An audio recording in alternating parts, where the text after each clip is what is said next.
இனி வீட்லயே பானிபூரி செய்யலாம் எல்லாரும். ஆச்சி பானிபூரி கிட். திருச்சியில் பாதை தகராறு தொடர்பாக திமுக கவுன்சிலர் முத்துச்செல்வம் என்பவர் 100க்கும் மேற்பட்டோரோடு சென்று மாநகராட்சி ஆணையர் அலுவலகத்தை முற்றுகையிட முயன்றதால் பரபரப்பு ஏற்பட்டது. இதுகுறித்தான விவரங்களுக்காக இணைகிறார் எம்முடைய செய்தியாளர் கதிரவன். கதிரவன், என்ன நடந்தது? கூடுதல் விவரங்களை வழங்கலாம். வணக்கம் கௌதமி. திருச்சி மாநகராட்சியில் 65 வார்டுகள் உள்ளன. திருச்சி இடமலைப்பட்டு புதூர் 57வது வார்டு மாமன்ற உறுப்பினராக திமுகவை சேர்ந்த முத்துச்செல்வம் இருந்து வருகிறார்.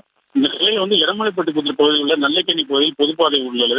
இந்த பாதை பொதுமக்கள் பயன்படுத்துவதற்காக அந்த வார்டு கவுன்சிலர் முத்துச்செல்வம் பணியில் ஈடுபட்டுள்ளார்.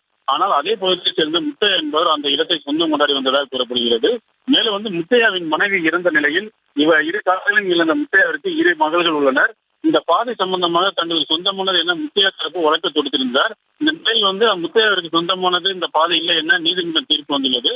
இதனை அடுத்து 57வது வார்டு உறுப்பினர் முத்துச்செல்வம் அந்த பகுதி மக்களின் பயன்பாட்டிற்காக பாதை அமைப்பதற்காக சென்றுள்ளார். இதற்கு எதிர்ப்பு தெரிவித்த முத்தையாவின் மகள் இருவரும் ஆபாச வார்த்தையும் ஒரு திமுக வார்டு கவுன்சிலர் திட்டினார்.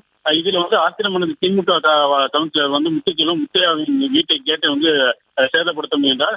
இந்த சம்பவம் கடந்த மார்ச் மாதம் 28ஆம் தேதி நடைபெற்றது. தற்போது இந்த வீடியோ வைரலாகி வருகிறது.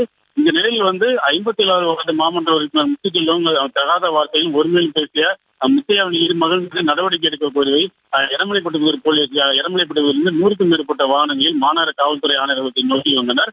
அப்போது அவர்கள் உள்ளே விட மறுத்ததால் அந்த பகுதி போலீசாருக்கும் அவர்களுக்கு வாக்குவாதம் ஏற்பட்டது. இதனை அடுத்து கேட்டை மாநகர காவல்துறை மூடியதால் அந்த பகுதியில் ரோட்டை மறித்து சாலை மறியலில் ஈடுபட்டனர். இதனால் அந்த சிறிது நேரம் பரபரப்பும் ஏற்பட்டது. இதனைத் தொடர்ந்து அவர்கள் சமாதானம் செய்து மறியலில் ஈடுபட்டவர்களை தடை செய்தனர்.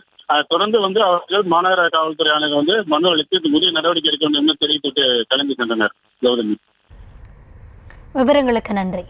இனி வீட்லயே பானிபூரி செய்யலாம் எல்லாரும். ஆச்சி பானிபூரி கிட்.